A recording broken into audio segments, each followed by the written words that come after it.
यहोवा देव मोशेला म्हणतो, मी तुझ्यासारखा एका भविष्यवाद्याला म्हणजे येशूला उठवून उभा करीन आणि मी आपले शब्द त्याच्या तोंडात घालेन.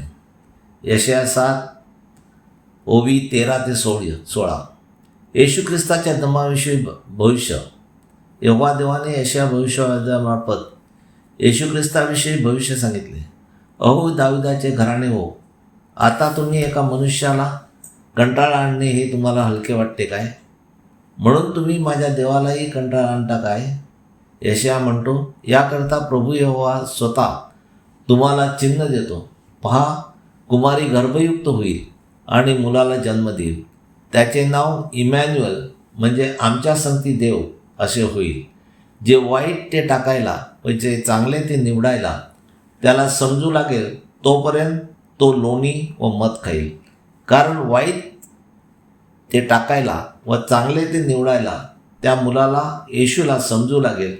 त्यापूर्वी ज्या भूमीच्या दोघा राजामुळे हेरोद व त्याचा मुलगा अर्खेलाव येशूच्या जन्माच्या समयी जी बालके जन्मली होती त्या सर्व बालकांना ठार मारतील.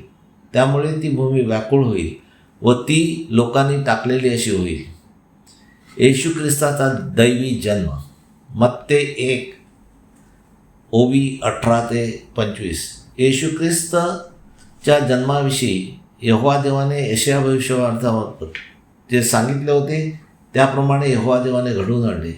येशू ख्रिस्ताची आई मरिया योसेफाबरोबर वाग्दत्त झालेली होती, परंतु ती दोघे एकत्र येण्यापूर्वीच मरिया ही पवित्र आत्म्याकडून गर्भयुक्त दिसण्यात आली. तिचा नवरा योसेफ तर न्यायी होता आणि तिला लोकांमध्ये अपमानास्पद वागणूक देण्याची त्याची इच्छा नव्हती, म्हणून तिला गुप्तपणे टाकून द्यावे असे त्याने आपल्या मनात आणले. अशा गोष्टीचा विचार योसेफ मनात करीत असता यहोवा देवाचा दूत त्याला स्वप्नात दिसला.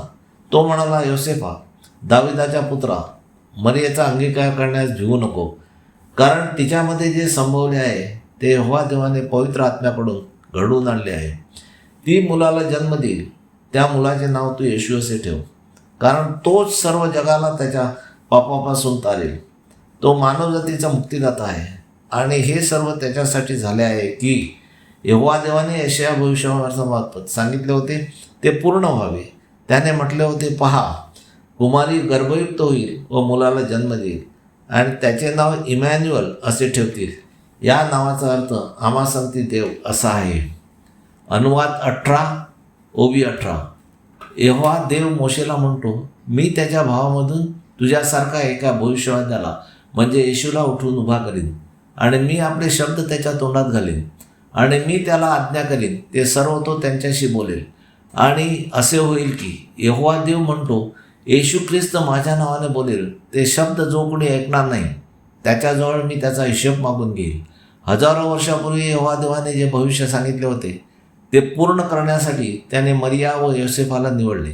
योसेफाला यहोवा देवाच्या दूताने स्वप्नात सांगितले होते त्याप्रमाणे योसेफाने झोपेतून उठल्यानंतर यहोवा देवाच्या दूताने जी आज्ञा दिली होती तसे केले आणि त्याने मरियेला आपली बायको म्हणून तिचा अंगीकार केला आणि ती मुलाला जन्म देईपर्यंत त्याने तिला जाणले नाही व मुलाला येशूचा जन्म झाल्यावर त्याचे नाव येशू असे ठेवले.